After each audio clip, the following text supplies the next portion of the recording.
ಬನ್ನಿ ನೋಡೋಣ.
ತೀರ್ಥಹಳ್ಳಿ ತಾಲೂಕು ಮಹಿಷಿಯ ಉತ್ತರಾದಿ ಮಠದಲ್ಲಿ ದರೋಡೆ ಪ್ರಕರಣಕ್ಕೆ ಸಂಬಂಧಪಟ್ಟಂತೆ ಶ್ರೀನಿವಾಸ್ ಎಂಬ ಆರೋಪಿ ಈತನಿಗೆ ಶಿಕಾರಿಪುರದಲ್ಲಿ ಕಾಲಿಗೆ ಗುಂಡು ಬಿದ್ದಿದೆ.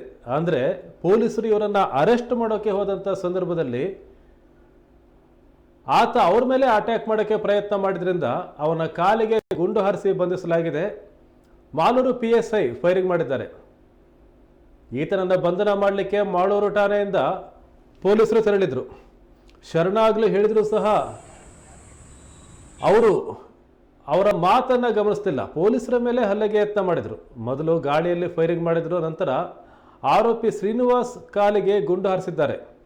ಮಾಲೂರು ಠಾಣೆ PSI ಕುಮಾರ್ ಅವರು ಗುಂಡು ಹಾರಿಸಿದ್ದಾರೆ. ಯಾಕೆ ಅಂದರೆ ಈತನನ್ನು ಅರೆಸ್ಟ್ ಮಾಡೋಕ್ಕೆ ಹೋದಂಥ ಸಂದರ್ಭದಲ್ಲಿ ಆತ ಪೊಲೀಸರ ತಂಡದಲ್ಲಿದ್ದಂಥ ಸಂತೋಷ್ ಅವರ ಮೇಲೆ ಹಲ್ಲೆಗೆ ಪ್ರಯತ್ನ ಮಾಡಿದ್ದ. ಹಾಗಾಗಿ ಆತನ ಕಾಲಿಗೆ ಗುಂಡು ಹಾರಿಸಿ ಅವನನ್ನು ಅರೆಸ್ಟ್ ಮಾಡಿದ್ದಾರೆ. ಆತ ಮಹಿಷಿಯಲ್ಲಿ ಕೇವಲ 4 ದಿನಗಳ ಹಿಂದೆ ನಡೆದಂಥ ಒಂದು ದರೋಡೆ ಪ್ರಕರಣ ಏನಿತ್ತು, ಆ ಪ್ರಕರಣದ ಆರೋಪಿಯಾಗಿದ್ದ. ಆತ ಶಿಕಾರಿಪುರ ತಾಲೂಕು ಶಿಕಾರಿಪುರ ಠಾಣೆ ವ್ಯಾಪ್ತಿಯಲ್ಲಿರ್ತಕ್ಕಂಥ ಕೆಂಗುಡ್ಡೆ ರಸ್ತೆ ಅಲ್ಲಿರ್ತಕ್ಕಂಥ ಕೆರೆ ಏರಿ ಮೇಲೆ ಈ ಘಟನೆ ನಡೆದಿದೆ. ಅಲ್ಲಿ ಆತ ಇರ್ತಕ್ಕಂಥ ಸುಳಿವನ್ನು ಪಡೆದಂಥ ಪೊಲೀಸರು ಹೋಗಿ ಅರೆಸ್ಟ್ ಮಾಡಲಿಕ್ಕೆ ಹೋಗಿದ್ದಾರೆ. ಆತನಿಗೆ ವಾರ್ನ್ ಮಾಡಿದ್ದಾರೆ ಸರೆಂಡರ್ ಆಗಲಿಕ್ಕೆ. ಆದರೆ ಪೊಲೀಸರು ಹೇಳಿದಂಥ ಮಾತನ್ನು ಆತ ಕೇಳಿಲ್ಲ. ಅವನನ್ನು ಸೆರೆ ಹಿಡಲಿಕ್ಕೆ ಪ್ರಯತ್ನ ಮಾಡಿದ್ದಾರೆ. ಆಗ ಅವನು ಪೊಲೀಸ್ ಸಿಬ್ಬಂದಿ ಸಂತೋಷ್ ಅವರ ಮೇಲೆ ಹಲ್ಲೆಗೆ ಪ್ರಯತ್ನ ಮಾಡಿದ್ದಾನೆ. ಮತ್ತೆ ಆತನಿಗೆ ವಾರ್ನ್ ಮಾಡಿದ್ದಾರೆ ಸರೆಂಡರ್ ಆಗು ಅಂತೇಳಿ. ಆಗಲೂ ಸಹ ಆತ ಸರೆಂಡರ್ ಆಗಿಲ್ಲ. ಆಗ ಕುಮಾರ್ ಅವರು ಅವನ ಕಾಲಿಗೆ ಗುಂಡನ್ನು ಹಾರಿಸಿದ್ದಾರೆ. ನಂತರ ಆತನನ್ನು ವಶಕ್ಕೆ ಪಡೆದಿದ್ದಾರೆ. ಈತ ಶ್ರೀನಿವಾಸ್ ಅಂದರೆ ಆಲಿಯಾಸ್ ಸೀನಾ ಅಂತ ಹೇಳ್ತಾರೆ. ಶ್ರೀಧರ್ ಅನ್ನೋರ ಮಗ, 25 ವರ್ಷ, ಶಿಕಾರಿಪುರದ ಪ್ರಗತಿ ನಗರದ ನಿವಾಸಿ ಈತ. ಇವನ ಮೇಲೆ ಈ ಹಿಂದೆ ಹಲವು ಪ್ರಕರಣಗಳಿದ್ದಿದ್ದು ಸಹ ಗೊತ್ತಾಗಿದೆ ತನಿಖೆಯಲ್ಲಿ. 4 ದಿನಗಳ ಹಿಂದೆ ಮಹಿಷಿಯಲ್ಲಿ ಒಂದು ಘಟನೆ ಆಗಿತ್ತು. ಆ ಮಹಿಷಿ ಉತ್ತರಾದಿ ಮಠದಲ್ಲಿ ರಾತ್ರಿ ಸುಮಾರು 10ಕ್ಕೂ ಹೆಚ್ಚು ದರೋಡೆಕೋರರು ಲಾಂಗು ಮಚ್ಚಿ ಹಿಡಿದು ಆ ಮಠಕ್ಕೆ ನುಗ್ಗಿದ್ರು. ಅಲ್ಲಿ ಇದ್ದವ್ರನ್ನ ಬೆದರಿಸಿ ಅವರಿಂದ ಒಂದು ಲ್ಯಾಪ್ಟಾಪ್, 50,000 ರೂಪಾಯಿ ನಗದು, 4 ಮೊಬೈಲ್ಗಳನ್ನು ಕಿತ್ಕೊಂಡಿದ್ರು. ಆದರೆ ಅದೃಷ್ಟವಶಾತ್ ಯಾರಿಗೂ ತೊಂದರೆ ಆಗಲಿಲ್ಲ, ಚಿನ್ನಾಭರಣಗಳು ಕಳ್ಳತನ ಆಗಲಿಲ್ಲ. ಆಗ SP ಅವರು ಆ ಮಹಿಷಿ ಮಠಕ್ಕೆ ಭೇಟಿ ನೀಡಿ ಮಾಹಿತಿಯನ್ನು ಪಡೆದಿದ್ರು. ಆ ಸಂದರ್ಭದಲ್ಲಿ ಈ ಡಕಾಯಿತರು CCTV ಕ್ಯಾಮ್ರಾವನ್ನು ಸಹ ಕಿತ್ಕೊಂಡು ಹೋಗಿದ್ರು. ಹಾಗಾಗಿ ಈ ಸಂಬಂಧ ಅಲ್ಲಿ ಮಾಳೂರು ಪೊಲೀಸ್ ಠಾಣೆಯಲ್ಲಿ ಪ್ರಕರಣ ದಾಖಲಾಗಿತ್ತು. ಮಾಳೂರು ಪೊಲೀಸರು ಅವರನ್ನು ಆ ದರೋಡೆಕೋರನ್ನ ಹುಡುಕುವಂಥ ಪ್ರಯತ್ನವನ್ನು ಮಾಡ್ತಾಯಿದ್ರು.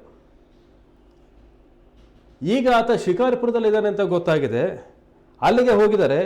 ಆ ಕೆಂಗುಡ್ಡೆ ರಸ್ತೆ ಕೆರೆ ಏರಿಯ ಮೇಲೆ ಆತ ಇದ್ದಂಥ ಸಂದರ್ಭದಲ್ಲಿ ಅಲ್ಲಿ ಹೋಗಿ ಆತನನ್ನು ಅರೆಸ್ಟ್ ಮಾಡಲಿಕ್ಕೆ ಪ್ರಯತ್ನ ಮಾಡಿದ್ದಾರೆ. ಈ ಘಟನೆ ನಡೆದಿರೋದು ರಾತ್ರಿ 1:30 ಸುಮಾರಿಗೆ ಅಂತ ಪೊಲೀಸರು ಹೇಳ್ತಾ ಇದ್ದಾರೆ. ಆತನಿಗೆ ಸರೆಂಡರ್ ಆಗಲಿಕ್ಕೆ ಹೇಳಿದಾಗ ಆತ ಒಪ್ಪಿಲ್ಲ. ಅಲ್ಲದೆ ಪೊಲೀಸ್ ಸಿಬ್ಬಂದಿಯ ಮೇಲೇ ಹಲ್ಲೆ ಮಾಡಲಿಕ್ಕೆ ಪ್ರಯತ್ನ ಮಾಡಿದ್ದಾರೆ ಅಂತ ಪೊಲೀಸ್ ಹೇಳ್ತಾ ಇದ್ದಾರೆ. ಸಂತೋಷ್ ಅನ್ನುವರ ಮೇಲೆ ಹಲ್ಲೆಗೆ ಪ್ರಯತ್ನವನ್ನು ಮಾಡಿದ್ದಾರೆ.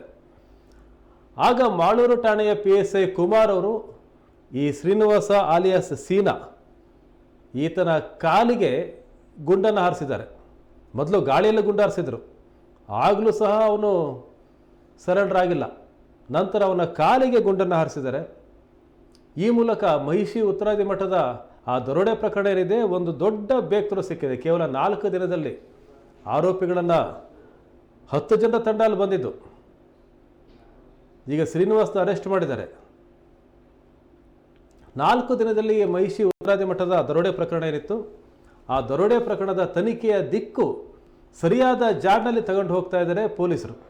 ಶಿಕಾರಿಪುರದಲ್ಲಿ ಈಗ ಆರೋಪಿ ಪತ್ತೆಯಾಗಿದ್ದಾನೆ, ಬಂಧಿತನಾಗಿದ್ದಾನೆ ಶ್ರೀನಿವಾಸ್. ಆತನನ್ನು ವಶಕ್ಕೆ ಪಡೆದಿದ್ದಾರೆ. ಮುಂದಿನ ತನಿಖೆ ಪ್ರಗತಿಯಲ್ಲಿದೆ. ಇನ್ನೂ 9 ಜನ ಮುಸುಕುದಾರಿಗಳು ಯಾರು ಅಂತಕ್ಕಂಥ ತನಿಖೆಯನ್ನು ಮಾಡ್ತಾ ಇದ್ದಾರೆ. ಒಂದು ಲ್ಯಾಪ್ಟಾಪ್, 50,000 ರೂಪಾಯಿ ನಗದು, 4 ಮೊಬೈಲನ್ನೇ ಕಿತ್ಕೊಂಡು ಹೋಗಿದ್ರು. ಇವರನ್ನು ಬಲೆಗೆ ಬೀಳಿಸಲಿಕ್ಕೆ ಶಿವಮೊಗ್ಗ ಪೊಲೀಸ್ ಸಜ್ಜಾಗಿದೆ.